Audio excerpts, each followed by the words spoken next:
Like I knew one openly gay white guy. Trans representation was not a thing for anybody. What's your story? What's your sign? It's like we're twin flames in a different life.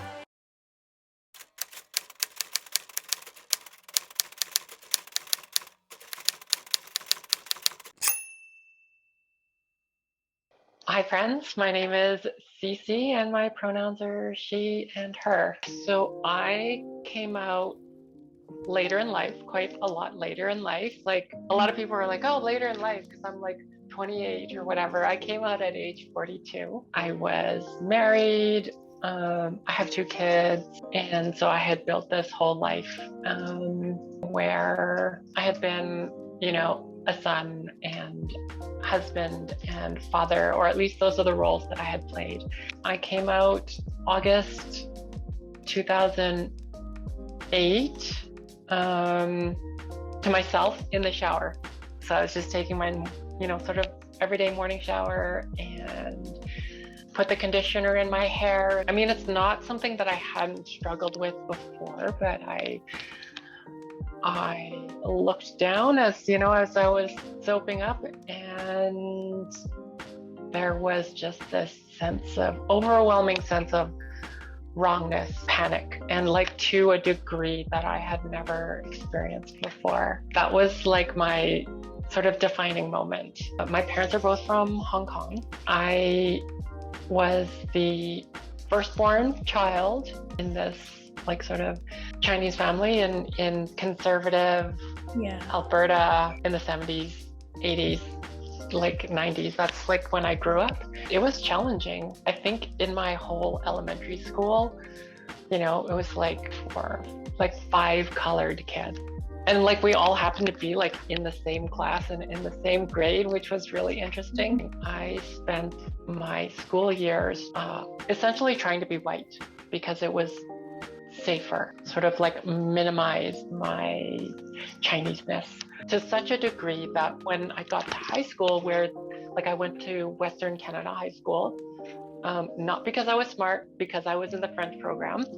There were a lot more Asians there, but I wasn't able to connect with them. To me, it was like, why are you trying so hard to be Chinese? Looking back, I realized that it wasn't that they were trying so hard to be Chinese.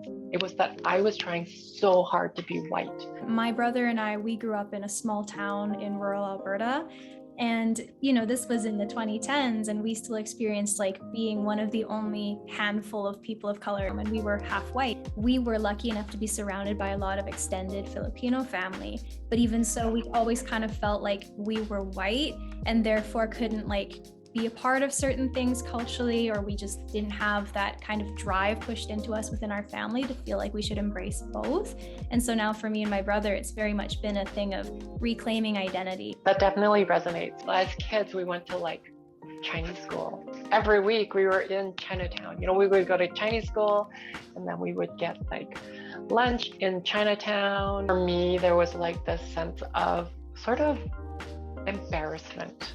I don't know, like the sights and sounds and smells of Chinatown. If my parents were like, okay, here's your lunch, and it was like Chinese food, it's just like, why can't I just have a sandwich? I just want to have a sandwich like everybody else because it's safe. We have certain dishes in Filipino food that are pretty accessible to people from other cultures. Like it's not a big leap.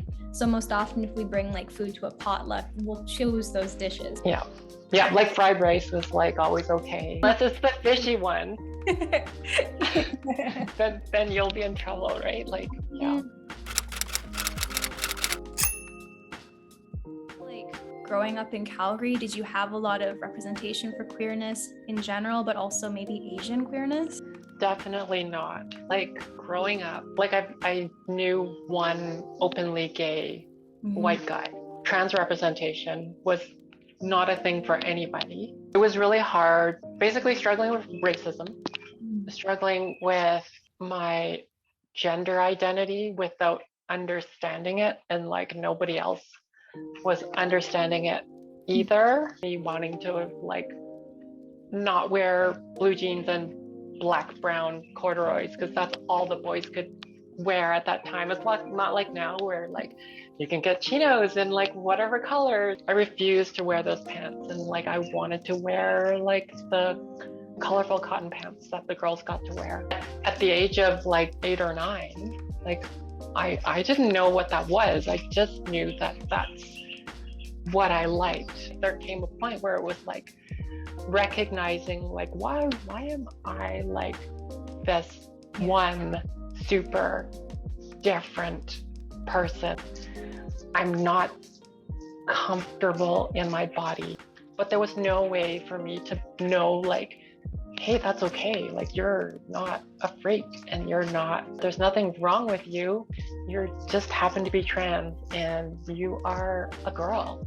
There was this challenge of like not knowing that I could be because I'd never seen it. Chinese culture does a really good job at like keeping people in boxes and the roles that they're like born into and assigned. Everything is family. Don't rock the boat. Like don't be different. And if you don't like it, just suffer. That keeps all the Chinese queers in the closet. Well, if I come out, then I'm dishonoring my family.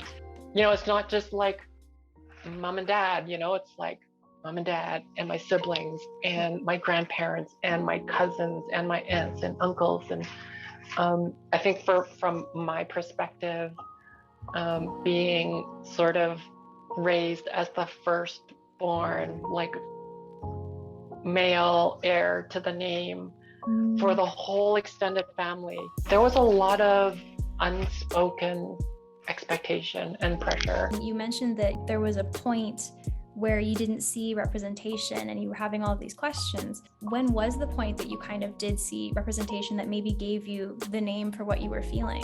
Even in my university years, the term transgender, you know, wasn't in like widespread use. The term at the time was transsexual. The narrative around it was like, it was painted as a deviancy, sort of like this really negative thing. I like knew about gender dysphoria. I knew about like gender affirming bottom surgery and like the penile inversion method of like creating a neovagina. But it was like, I can't. But that's not me. Like I'm not this deviant person. That label of deviancy even has such like a negative connotation to it. You know, like the thinking at the time was like, I wish that I wasn't a man, and like if I could be a woman, like I wouldn't become, like, you know, in quotes, become a woman to like deceive people. But I think the sort of the first representation that I could like really remember is Orange is the New Black, Laverne Cox's character. Her character was like strong and like badass, and like in a women's prison, it was like, oh, like this is a person. This is not just a character. Like this is a person. And then to find out, oh, Laverne Cox is trans. You know, like a trans person playing a trans character. When you see photos of Laverne Cox, it's like, she's beautiful and she's powerful and she's badass and she happens to be a person of color. I think I would say the same thing too. Like I hadn't seen a transgender person on television or media representation like Laverne Cox until Laverne Cox. I mean, like there has been, but like it hasn't been that type of representation. Laverne Cox is not, her character is not a tragedy. I mean, I haven't watched all the seasons, but like, I don't know, up to season 3 or whatever I watched, like she's not a tragedy. She has lots of stuff happen to her. You know, it's not like in The Danish Girl. She gets her surgery and dies. It sounds like for you that seeing that character was like a really big, maybe coming home moment. Like it didn't, you know, sort of trigger that like aha moment. But at the same time, it was like, I really think it was like, this is a person. You know, this is not I don't know, like a deviant, crazy person. Like a caricature or anything like that. Like this is a realized human being that has thoughts and desires and feelings, right? Not just deviant, this label. When you don't get to see anything but tragedy and you're like questioning, looking for a sign that I could be okay. Yeah. When all the stories are tragic, it's like, I'm going to come out and then I'm going to die, or I'm going to have no family, I'm going to have no friends, I'm going to get sick. And it's amazing that we're starting to get that like queer representation where it's like, yeah, you're a person. Queer people have lives and they have families and they have friends and they have struggles, but they get through them. Like it's pretty amazing to start to see that now. Representation in media is important because even myself, some nights you can maybe think, if you haven't seen a lot of happy queer couples, you wonder, is that a possible outcome for me? So I think it's important to see positivity in media, but also here in Alberta, for those of us that are queer, to be visible so that others can see that it's possible to be queer and have a happy and fulfilling life in this province. I think that's why media representation is so important. If I was into men, like my queerness would be erased. Yeah. We would just look like a hetero couple and like nobody would think anything of it. But you know, when my girlfriend and I at the time, we would go for like a walk along the river and get like ice cream or whatever, and like people would stare, you know, and it's kind of like, oh my God, there's lesbians here. I mean, that is a type of representation, but it's like, for me, it's like, that's a type of representation feels a little unsafe. Early in my transition, I had lots of people staring at me. And then I got to the point where people, I don't know, like people are looking because I have a great outfit. That's why media representation is so important, because it's like people will see it, they have time to like figure it out in their own worldview without making somebody feel like they're in danger. And then as a trans woman, like if something happens, if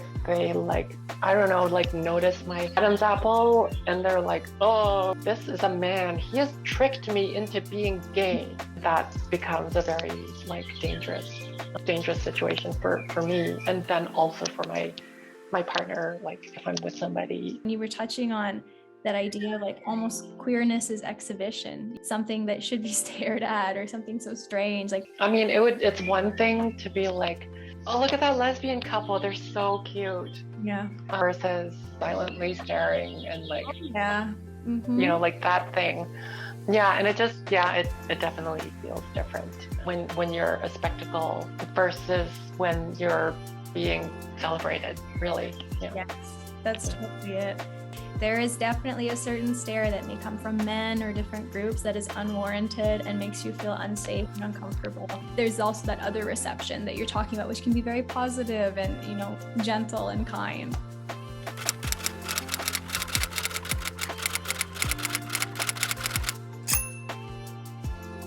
You mentioned that you kind of had this whole life that you had built for yourself. Can you maybe talk about the steps that led to you coming out later in life after all of that? The year before I came out, I actually kind of soft came out, and I was talking to some of my girlfriends, and I'm like, hey, I think I channel a lot of feminine energy, and they were like, yeah, you do. So, which was amazing. They were like, just so supportive. Already seeing me for me in that year, I kind of like, I became more diverse in my gender presentation, I would say. My pants got pretty skinny, my just shirts just got really fitted, and like I started like playing with like wearing bow ties. I kind of call that my like that summer, my like butch lesbian phase. Nice. Because I had like the shaved head and like on the sides, and then like I had all my hair like on top, and it was like bouffant. And so my presentation like changed, and it felt good. I mean, I'd always been like, people were like, oh, you're so fashionable, right? And so like people just roll with it. Like I always had like a cover story. Yeah, it's like like the Korean guys are, wearing the big sweaters and oversized tops and stuff. And then finally, sort of on that fateful morning in August, me freaking out in the shower was exceptional because I was not the type to panic. And for me to panic, that was a big deal. Yeah. Well, if you suppressed all of your emotions for so long, then to feel something so passionately like panic, I can only imagine.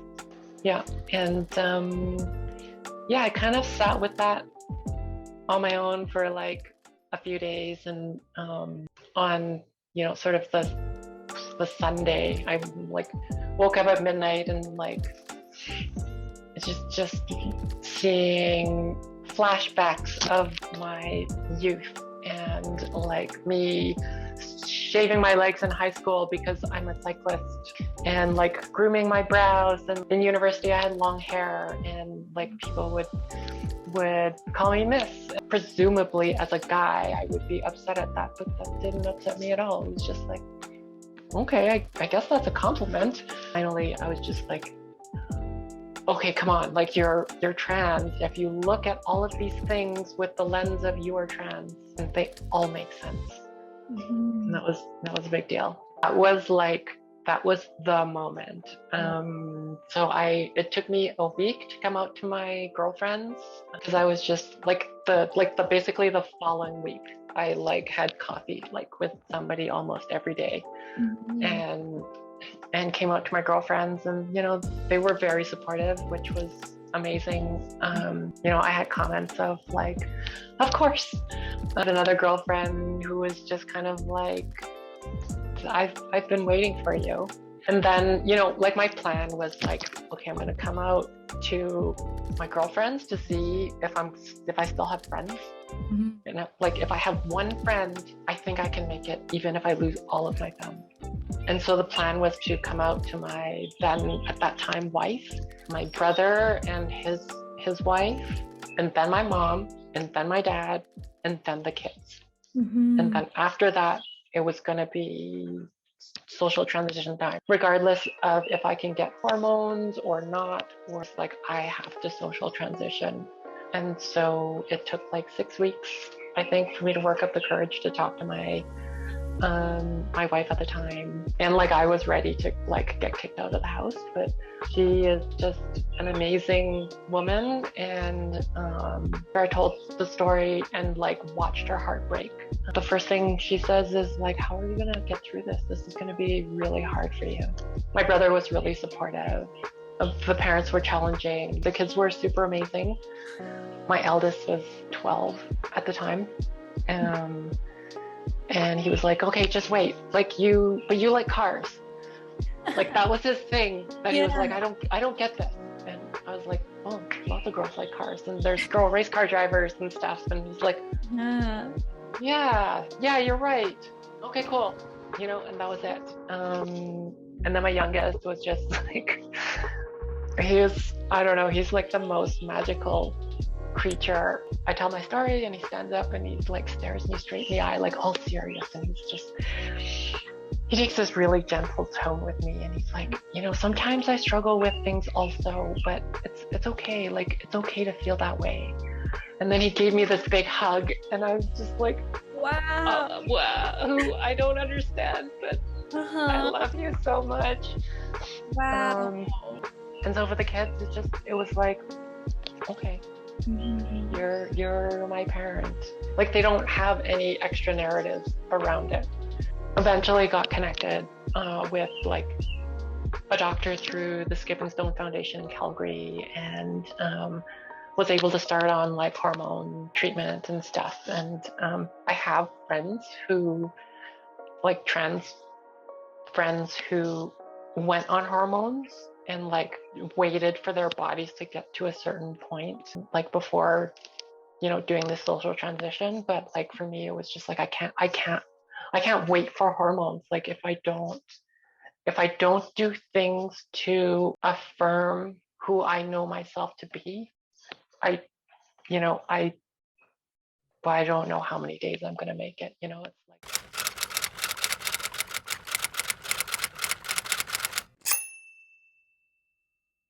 talking about being queer and being Asian, living in the diaspora. What about that is really kind of something that you want to talk about today? Pre-Christian influence. Many cultures have lots and lots of history of queerness. Chinese emperors, there's just so many stories of like them having like male lovers. And there's like all these like really amazing and really romantic stories. Like they will just make you cry. Being born here, didn't have access to that type of representation. I don't read Chinese. To get access to that kind of text, even if I could read, I think that would be really challenging. Being in Southern Alberta, you know, my elders aren't telling those stories. To not see Asian trans people. I did actually meet another Asian trans person here in Calgary.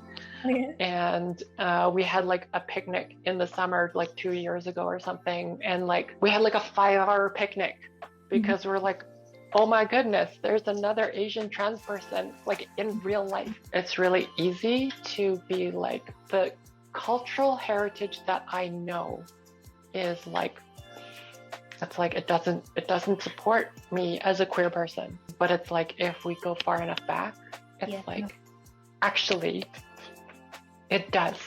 And there's this whole queer history that's part of where I come from. But to like not see that, you know, like sort of like participating in queer spaces, even like in like online spaces, I feel like I'm the only one. The whole Western queer experience, like we see that, that's what we see. Sort of being third culture, but everything else around me says you should just be you and you should just come out, and like if people don't like it, fuck them. But you don't understand, like the way I was raised, they are my life, and like if I don't have them, then what am I? Like I've come to understand how important representation is. And so I was like, okay, like if it doesn't exist, then we have to go get it. We have to go make it. As a business owner, like it's just, I'm the boss, right? And so I'm like, I'm gonna queer up my brand. So on my Instagram, I use this O logo with the little leaf sticking out of it. I was like, I'm gonna stick the progressive trans flag in the middle of the O. And then, you know, I was like, oh, I'm gonna stick it on my business card, and then on my personal Instagram, like I share my experiences and I'm open about them. And like I write typically not for trans people, I write for cis people. There's lots of trans people writing for trans people, and you know, I don't know, I need city council people or like school board trustees, MLAs or whatever, you know, like I want those people to be like, oh yeah, like I know of this trans person, and trans people becomes personal because it's not trans people, it's Cece.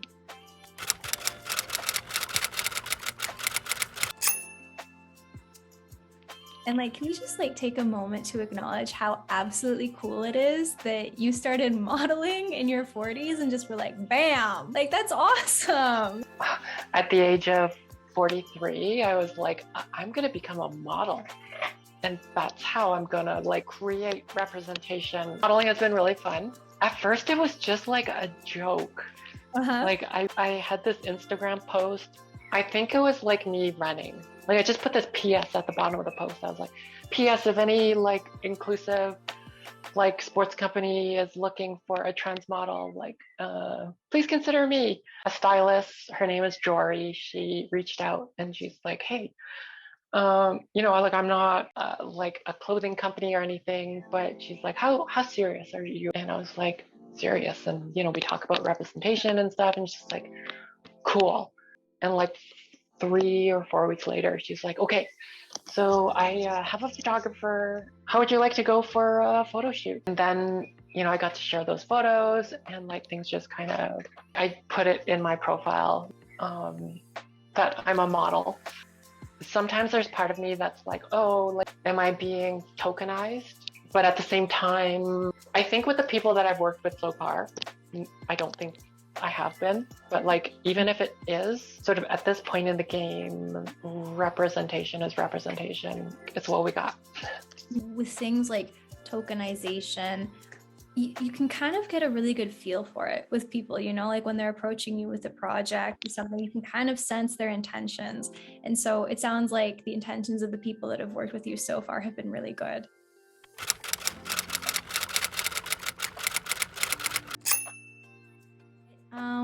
What would you maybe like to say to other Albertans who maybe are feeling the same struggles or experiences that you did in your journey? You know, even coming up like to the time where I came out to myself, like that was 3 years ago. Like, it wasn't that long. It felt very lonely, and it felt like I had to do it on my own.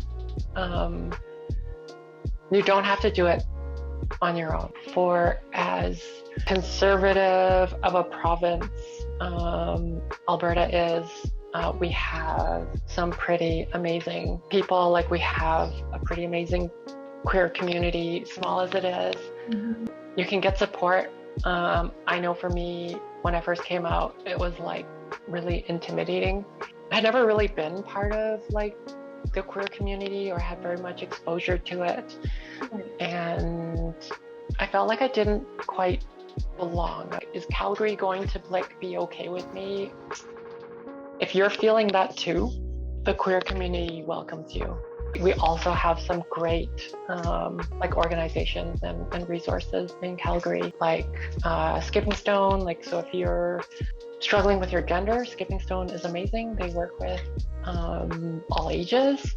And like Calgary Sexual Health is a great organization.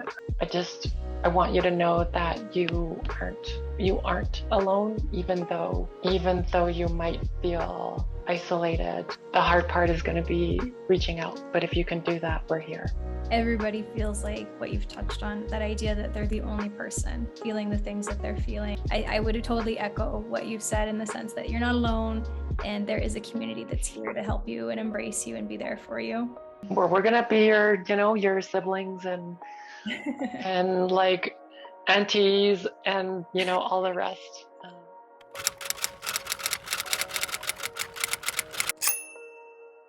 6 or 7 or 8-year-old me just felt so alone and abandoned and misunderstood. She pushed down the things that were her.